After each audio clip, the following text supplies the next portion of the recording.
Chapter 19. Plans, Complications, and Knots. "You can't do this," Abby exclaimed. "You can't just walk in and give up. You know as well as I do that they will still kill those 3 people. You have no reason to believe that he will keep his word and let them go." DJ nodded his head. She was right, of course. No doubt about it. His in-laws and Brett's wife would still end up dead. He looked at Brett. "Is this organization really so big they have people in both Oklahoma City and Dallas?" Brett shrugged. "I think I would have heard about it now before if they did. More than likely they reached out and offered a contract to a local gang. We know Big Chuck has been looking for ways to expand his reach. Partnering with local gangs would be the first logical step." DJ nodded as he considered. "So then that means they aren't being held here in Colorado, that they're being held locally where they are." As he talked, he could tell that Brett was seriously deflated. The instructions that came across Brett's phone had stated they would know if he contacted anyone in the FBI, no matter who he called. He had been sitting here for the last 10 minutes, looking like he had been run over. Brett replied to him, "I'm not sure how that helps us." So DJ continued, "Only in that it helps us define the parameters. Once we know where all the boundaries are, we can build a plan of attack." "Right," Abby practically shouted. "We need to fight back. You're a government agent for the FBI, the most well-equipped law enforcement agency on the planet." She pointed at Brett, and then she turned her attention to DJ. "And you're like some sort of Army super soldier military doctor dude." "Actually," DJ replied, "I was in the Navy, not the Army, and I was a corpsman, not a doctor." "Whatever," Abby said, exasperated. "I just watched you take out a half a dozen guys single-handedly and then pull a bullet out of an FBI agent on my mother's kitchen table. Point is, if the 3 of us work together, we can beat this guy and rescue your in-laws and his wife." The sudden surprise was evident on both DJ and Brett. They spoke at nearly the same time and said, "The 3 of us?" Mary Jackson spoke up emphatically then. "Abigail, I just lost my husband, and I will not lose you." Abby cut her eyes at her mom and put her hands on her hip.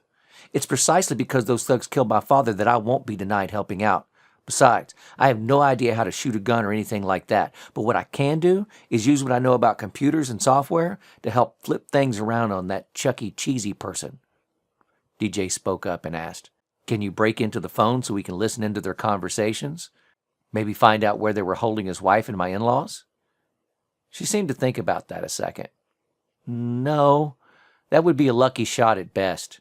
Remember when I said that only the upper management types would probably have an app on their phones?" Brett and he nodded in unison. "So check this out. I can hack the app on the phone you have stashed back at your house. I can make it tell me where the main program is on the internet. You know how your phone will routinely automatically update the various apps you have loaded?" They both nodded again. "Well, there's a main program sitting out there on the internet somewhere. Normally that means an online app store.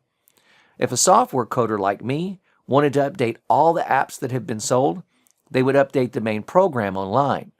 The app on your phone, every so often, will look for an update. If it sees one, it will auto-update without your involvement at all. The phone just needs to be on and connected to a cell network." Brett still seemed confused. "So how can that help us?" he asked. "Well, once I know where the main program is, I can break into it. I'll rewrite parts of it, and it will auto-update every phone automatically." "Again," Brett asked, "how can that help us?" Abby sighed. "Simple. I will write a bridge between the app and the built-in GPS on the phone. Then I will make it spit out the exact GPS location of every single phone on the network. I can even make it tell me whose phone it is." Abby was grinning from ear to ear now. DJ spoke up again. "So you can make it tell me where exactly Big Chuck is, and I can go kill him?" DJ realized how horrible that must sound to Miss Jackson. He looked at her and apologized. "Sorry, Miss Jackson." "No need to apologize, dear," she said. "He killed my Henry, along with a bunch of other people. He obviously needs to die." The room became instantly still at her simple declaration. It seemed a bit harsh coming from such a sweet-looking woman. She seemed more likely to bake you cookies than declare someone needed to die. It momentarily shocked everyone into an uncomfortable silence. Abby cleared her throat and tried to continue educating the 2 men.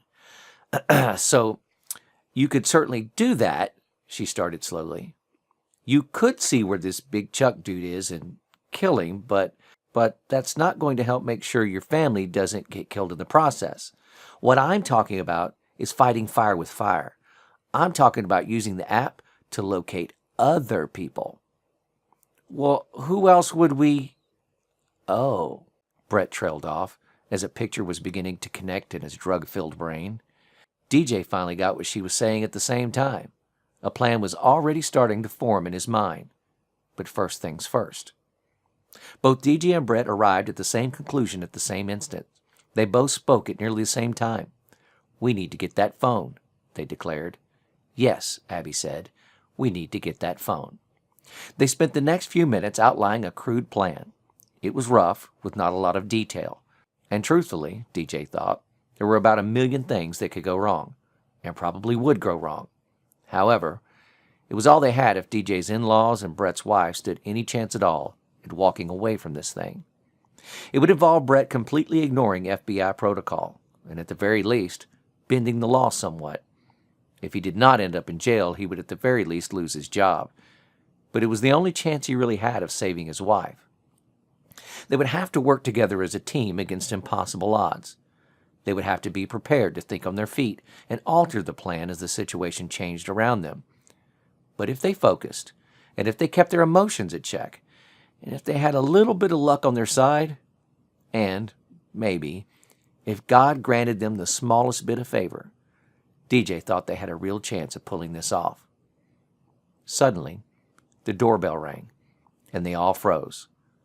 Crap, DJ thought. Chapter break. Perspective change. Bill Wilson had worked for the FBI for 25 years. He was all set to retire a while back when his wife came down with cancer.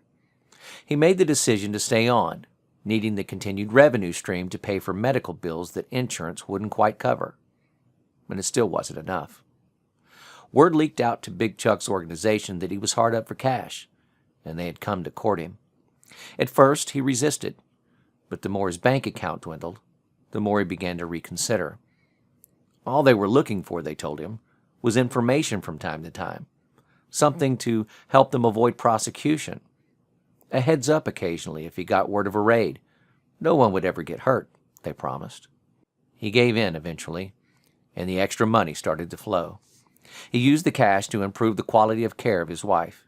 When the diagnosis turned from serious to terminal, he used it to purchase the best hospice care money could buy and help ease her transition from this world. After she was gone, however, Big Chuck informed him that he wasn't done, that he must stay on the job as he was just too valuable in the position that he had worked himself into. When he insisted on leaving, they threatened him with the safety of his children. Now, here he was, driving into a neighborhood where another FBI agent, along with a person of interest, was last seen heading towards. Big Chuck wanted them dead. He was certainly horrified at the prospect of helping the mob find another member of the FBI, but at this point, he was in so deep, and he had participated in so many things, it was now easy to shove that away from his conscience. As he pulled into the neighborhood, he watched the black passenger van pull in behind him and stop. He stopped as well and waited. 3 individuals dismounted and made their way around the first house and along the back fence. The neighborhood was shaped like a big circle, a single road that looped around and eventually connected with itself. Houses ringed the outside edge, and a small park sat in the middle of the loop. They had given him a small 2-way radio. He was to knock on doors all the way around the circle and radio if he saw something suspicious. If necessary, he was supposed to use his FBI status to talk his way in while the 3 men invaded the home from around back. The first 4 houses yielded nothing of interest, and he hoped that none of them would. The last thing he wanted was to be directly involved in the death of a fellow agent. In the end, however, it was either the life of someone he didn't know or the lives of his children. It wasn't really a difficult decision to make. He would just rather not have to make it. He pulled into the 5th house, unsure if there was anyone home. There was no car in the drive, but the garage door was pulled down, so he was uncertain. All the blinds were pulled as well, but that was not uncommon. He got out of the SUV and walked up to ring the bell. He waited a minute, was just about to walk away, when there was a stirring on the other side of the door. After a second, the door opened partially, and an older woman peeked around the edge. He beamed his best disarming smile and produced his badge. "Hi, ma'am. I'm Agent Wilson with the FBI. Is there a problem?" the lady asked. "Well, we're out here looking for a couple of fugitives. They're both pretty dangerous. One of them is even posing as an agent. We were just wondering if you've seen anything." "Oh, no, sorry. I'm afraid I can't help." From the corner of his eye, he noticed the blinds in a window stir. Someone was peeking at him, hidden from view. "Are you alone here, ma'am?" Well," she seemed unsure of what to say next. Then the door opened wider, and a young woman, maybe her daughter, was suddenly standing alongside the older woman. There was a fire in her eyes, and it was obvious she was trying to control her temper. "Let me see your badge again," she commanded. "Not a problem, ma'am," he replied, flashing his big smile again. He flipped it back out as instructed. She stepped forward and inspected it. "What can I help you with?" the fiery young woman demanded, stepping back alongside the other woman. "Well, as I was telling—" He was cut off by the radio in his free hand. He had expected it to remain silent as they were supposed to wait for his signal, but there was sudden chatter across a small speaker. "This house, move, move!" the voice on the other end was barking. From the end of the street, the van suddenly roared to life and launched itself in his direction. So much for not getting his hands dirty, he thought. He went for his gun. The plan was simple. He would take one of the women hostage and use her as a shield to enter the house. As he moved, the young one pivoted sideways. He guessed she was going to flee and leave the older woman to fend for herself. He was wrong. She leaned away from him and drove a hard sideways kick into his solar plexus, and he heard his own breath leave him in a whoosh. He stumbled backwards and tried desperately to clear his gun and bring it up. She was all over him, however, repeated punches to his face and throat coming in rapid succession. There was a knee to his groin and his knees buckled. He felt her grab his gun wrist and twist sharply, and the weapon slipped from his grasp. She continued to twist, bending his right hand sharply over his wrist, and he was forced to follow it along lest it break. The next thing he knew, he was chest down on the ground. His left ear was planted firmly in the grass. His right arm was extended at a hard and awkward angle behind him, and she was kneeling on the back of his neck, making it even harder for him to breathe. What had just happened? He could hear the van rapidly approaching his position, and he prayed they would shoot this banshee off of him before she suffocated him. From the way his head was twisted around, he couldn't see the van, but he could make out the front door. Out of it came a man in jeans and a printed gray t-shirt. He was clean-shaven with sandy-colored hair. Because of his physical features and the fact he appeared to be wielding a standard-issue service pistol, Agent Wilson concluded he must be the missing agent he was looking for. The other already had his weapon leveled at the van behind him. He heard the tires lock up on the van then. Help had finally arrived. Please kill this crazy woman, he thought to himself. Gunfire erupted all around him. On one side, he saw the other agent moving sideways across the front of the house and taking measured shots with his Glock. Sharp cracks pierced the air as he engaged Agent Wilson's backup. Behind him came the muffled claps of silence pistols from Big Chuck's men, trying to take the agent out. The girl above him hollered and suddenly let go. She rolled off of him on the ground towards the house and then scrambled towards the front door and the shocked older lady looking on. Blood was streaming from a wound in the girl's upper left arm. He was aware the gunfire from Big Chuck's men had stopped, and as he attempted to get to a knee and recover his breath, he could see Agent Foster moving away from him across the front of the house, still searching for targets with his smoking gun aimed outwards. He decided to take advantage of his momentary freedom. He would make that annoying harpy that had just given him an embarrassing beatdown pay with her life. Behind his waist was a smaller Glock that he kept for backup. He pulled it and carefully took aim at the fleeing girl. As he did, he caught a glimpse of yet another person rounding the side of the house from the corner of his eye. He paused to assess this new threat. This was the one that Big Chuck had taken out a large bounty on, and the whole reason he was here. He was armed as well, with a silenced handgun. The man had instantly seen him as he tore around the corner, and he knew he had to shoot this man instead of the fleeing girl. He rotated the small Glock around to take aim on this new threat. Before he could place the guy in his sights, though, he saw the man, far faster than he, place him in his own. He was aware of the incredible focus on the guy's face, and then he was aware of nothing at all. Chapter break. Perspective change. When the doorbell rang, a flash of anger hit DJ. He should have continued to rotate around and watch the windows for signs of trouble. He was the first to move, but not to the front door. He moved to the back of the living room and the sliding glass door instead. He was concerned that this could be a decoy, and the real attack would come from behind the house. Brett moved next, and Abby followed him. Brett went to the front window and peeked through the blinds. "I got a standard-issued FBI vehicle outside," he whispered to the room. "Isn't it kind of early for you guys to be rescuing us?" DJ whispered back while focusing on the backyard. "Way early," came the reply. Miss Jackson spoke up. "What do we do?" "Back at the clinic," Brett began, looking at Abby. "Those 2 deputies knew you were in the room with us, right?" "Yeah," she said. Brett turned back to DJ. "They may have just sent someone to make sure she made it out before the attack took place." "Well, how many do you see?" DJ asked. "Well, I don't have a good angle here, but it looks like just one. I could just make out the edge of someone standing at the door." "Well, let's go ahead and answer it then," DJ spoke. "Miss Jackson, see if you can get him to leave. Brett, if there are any issues, can I trust you to take him out?" Brett's eyes shot arrows at him. "They have my wife." DJ nodded. "I'll go around the side and cover you." He slid the door open quietly and eased into the backyard. With his newly appropriated silenced weapon in hand, he moved to the corner and peeked around. Seeing nothing, he stepped around the side of the house. He closed his eyes to concentrate on listening.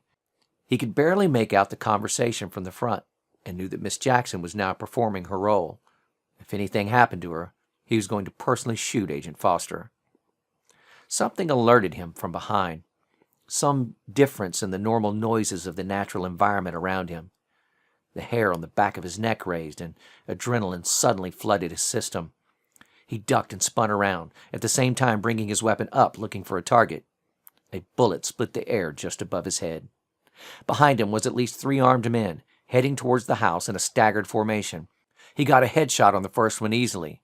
The rest scattered, and he saw one start to speak into a radio. He took him next, with the first shot into the vest he was wearing, and then a second through the face. The third opened fire before DJ could engage him. A shot went past his ear, and a second tugged the sleeve of his T-shirt. Then the assailant spun to his left as DJ answered back and clipped his ear. DJ's second shot found its mark, the bullet passing through the temple. 12 rounds left. From behind him in the front yard, he heard wheels locking up from an approaching car, and then erupting gunfire. The thought of Abby in danger erased all caution from his mind. He wheeled about, tearing towards the front of the house. Rounding the corner, he took everything in at once. Brett had engaged 3 more bad guys that had arrived in a black passenger van, probably the same one he had seen earlier back at the clinic. Brett had done his job taking out all 3, and they lay broken and scattered about the yard. The 4th person, what could only be the FBI agent Brett had seen from the window, was kneeling in the grass with a bloody face and a small black pistol swinging his direction. DJ was faster, however, and his round passed just below the agent's left eye. 11 rounds left. He quickly scanned the area looking for threats. 3 houses down, a stunned neighbor was standing in the yard holding a garden hose. An aging man with a bald spot on the top of his head, ringed about with a frizzled gray hairline. He was frozen in shock, wearing a wife-beater T-shirt and a pair of tan cargo shorts. Their eyes locked for a moment. Then the man fled in terror for the safety of his home, dragging his water hose with him right through the front door. DJ knew that 911 was about to be called, and they only had a few precious seconds to get out of here. He began issuing orders. "Brett, get the agent's keys, guns, and spare mags. We're taking the SUV. Now, all of us. Abby." Turning his attention to her, he could see she was looking down at her arm, horrified by the twin holes that were punched neatly through her left triceps, and the blood that was streaming down to drip off of her bent elbow. He performed an instant diagnosis of the wound. "Abby," he snapped in a stern voice. She turned her attention to him. "It's a through and through, no damage to the bone. No artery severed. I'll fix you up, promise. Apply pressure to it with your free hand and get in the SUV. Now," he snapped. Abby said nothing and headed to the agent's vehicle parked in the drive. He focused on Miss Jackson next. "Mary, go back into the kitchen and shove all of the medical supplies back into that garbage bag. Don't be neat about it. Move like your hair is on fire." He went to the 3 dead bodies in the front yard. He removed all the spare mags and the mag holders clipped to their belts, along with the 4 mags he had stuffed into pockets. That brought him to a total of 10 mags, 170 rounds, plus the 11 he still had in his gun. He also grabbed 1 more silent cig laying in the grass. No such thing as too many guns, he reasoned. He tore off 2 of the bulletproof vests for him and Brett. They could probably use them later as they executed their crude plan of attack. Lastly, he scooped up the small Glock the other agent had used as a backup. It had been laying discarded in the grass as well, Brett having ignored it in favor of the dead agent's larger service pistol. He ran back to the SUV, a black Chevy Tahoe. Everyone was already loaded with the engine running and waiting for him. In the distance, he could make out approaching sirens. He started to climb into the passenger seat, but Abby hollered at him. "My laptop! I need my laptop to hack the phone!" Her hand was busy squeezing the meaty part of the back of her arm to stem the flow of blood. "Where is it?" DJ frantically asked. They were running out of time. "Living room, far side. Backpack, it's already packed." He dropped everything into the floorboard, with the exception of his gun, and raced back into the house. The sirens were closer now. At first he saw nothing and began to panic. Without that laptop, they were dead in the water. Without that laptop, he was dead. Then he saw it, hidden in the corner behind a living room chair. He grabbed the strap and ran for all he was worth. He cleared the house and jumped into the front seat. The sirens were loud now. Brett threw the thing into reverse and backed out. He then slammed the shifter into drive, and instead of heading to the entrance, he raced around the circle to the back of the neighborhood, and then slowed. "What are you doing?" DJ practically yelled at him. "Watch," came the reply. DJ craned his neck around to look towards the entrance, through the trees of the park. A sheriff's patrol car tore into the neighborhood and instantly swung towards the house and the passenger van parked in the street. Brett continued to swing around the circle on the opposite side, avoiding them and turning out of the neighborhood, trying to drive as nonchalantly as possible. Back at the house, 2 deputies were scrambling out of their car with weapons raised and approaching the house. He wasn't sure, but they looked to be the 2 brothers that were watching him back at the clinic. They appeared not to see them as they pulled away, focused on the crime scene in front of them instead. "Nice job," DJ remarked. Brett jerked his eyes his direction. "What took you so long coming around to back me up?" he asked. "Well, I ran into company at the back of the house." "How many?" Brett asked. 3. That brings my count to 32. You still have some serious catching up to do, Agent." He looked at Brett with a sarcastic grin. Brett glared back at him. "You know this isn't a competition, right?"